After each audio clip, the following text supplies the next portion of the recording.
Johnny Depp is the voice of Victor, the groom. I am terribly sorry about what's happened to you, and I'd like to help, but I really need to get home. Bottled something magical, you know? And I plan on drinking it. Edward Scissorhands, Burton chose Johnny Depp, who's now shooting Disney's sequel to Pirates of the Caribbean in the Bahamas.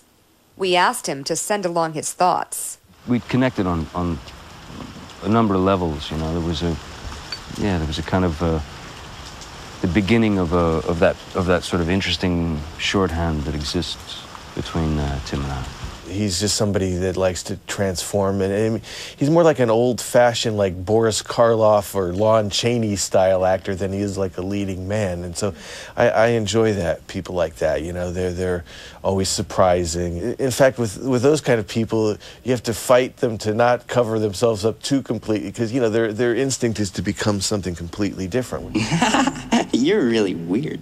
Depp and Burton have gone on to make many movies together, including Ed Wood. All right, everybody, let's get set up for scene 112. Burton's loving tribute to the man considered by many Hollywood insiders to be the worst director of all time. He deserves to be loved. Ed Wood, there's a kind of purity to Ed Wood that I would say is in terms of intent, is not dissimilar from Tim. I definitely identified with him. I mean, I grew up seeing his movies and seeing how special they were. And, you know, just being in the industry, you know that there's a real fine line between what can be a failure and a success and what makes an artist or not. Ed Wood may or may not have been a cinematic genius, but he was a character. His movie, Plan 9 from Outer Space, featured a very old Bela Lugosi who died while it was being made. Wood got his dentist to fill in. The reason he wanted to make Ed Wood, and Ed Wood made the worst films ever made, was because Ed Wood had so much fun making those films and threw himself into them with such abandon. And that's where Ed Wood and Tim Burton connect. Tim Burton makes films that are a lot better, but he doesn't make them with any more love. Tim Burton's real life these days seems almost, dare we say it, normal. He lives in England with actress Helena Bonham Carter and their young son, Billy.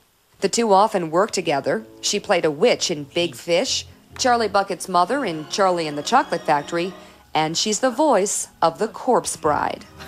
It's quite nice. She knows what it's all about, and so there's no ego, no problem whatsoever. So it's actually pretty easy.